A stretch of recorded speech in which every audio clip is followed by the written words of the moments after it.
Good morning बेटा। आज नैतिक शिक्षा के अंतर्गत हम करेंगे कौन सा lesson? Lesson number 8, Shri Ram. ये श्री राम जी के बारे में है। राम जी जिसकी हम पूजा भी करते हैं, उनके बारे में लेसन है। ध्यान से सुनिए। प्राचीन समय में एक बड़े राजा हुए हैं। उनका नाम दशरथ था। उनकी राजधानी अयोध्या थी, यानी राजा दशरथ अयोध्या के राजा थे। राजा दशरथ की 3 रानियाँ थीं, कौशल्या, सुमित्रा और कैकेयी। इनसे उनके 4 पुत्र हुए, यानी 3 रानियों से उनके 4 पुत्र हुए। कौशल्या ने राम को, सुमित्रा ने लक्ष्मण और शत्रुघ्न को तथा कैकेयी ने भरत को जन्म दिया। ठीक है। श्री राम राजा दशरथ के बड़े पुत्र थे। अपना बुढ़ापा निकट देख राजा ने उन्हें युवराज बनाने की घोषणा की। बेटा, जो सबसे बड़ी रानी होती है उसके सबसे बड़े पुत्र को ही राजा बनाया जाता है, अगर वह योग्य हो तो, यानी वो राजा बनने के लायक हो तो।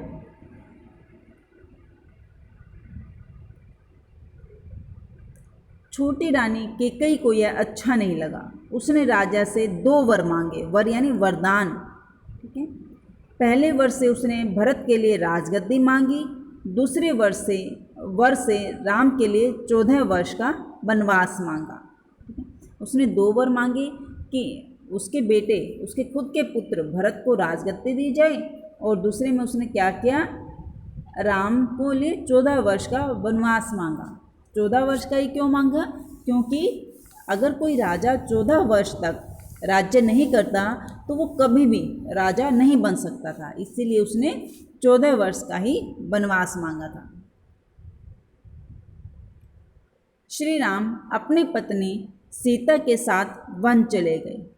उनके साथ भाई लक्ष्मण भी गया।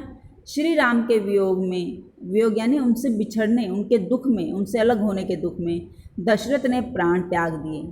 भरत ने श्री राम को वन से ले आने का प्रयत्न किया, पर श्री राम नहीं लौटे।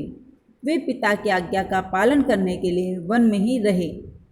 वन में लंका के राजा रावण ने का हरण कर लिया। हरण यानी उसको उठा लिया जबरदस्ती। श्री राम ने हनुमान, सुग्रीव तथा सुग्रीव की वानर सेना की सहायता से रावण को मार दिया। सीता को लेकर वे लक्ष्मण समेत अयोध्या वापस आए और राज्य संभाला। श्री राम का राज्य आदर्श राज्य था। उसमें सारी प्रजा सुखी थी। हनुमान श्री राम का महान सेवक माना जाता है। श्री राम का चरित्र रामायण में है, यानी श्री राम कैसे थे इसके बारे में रामायण में बताया गया है। रामायण की रचना महर्षि वाल्मीकि ने की है।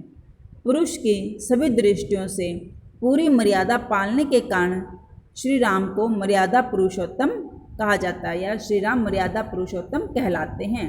यानी उन्होंने एक इंसान की सारी मर्यादाओं का, कैसा पुत्र होना चाहिए, कैसा पति होना चाहिए, कैसा भाई होना चाहिए, कैसा राजा होना चाहिए, इन सारी चीज़ों का उसने पालन किया था, और इसीलिए उसे मर्यादा पुरुषोत्तम कहा जाता है। ये रामायण की भी कहानी है। जो रामायण में श्री राम हैं, उनके भाई हैं, उसी की कहानी है ये। तो श्री राम के बारे में ये डिटेल थी, इसको अच्छे से रीड करें। ओके बेटा, thank you and have a nice day.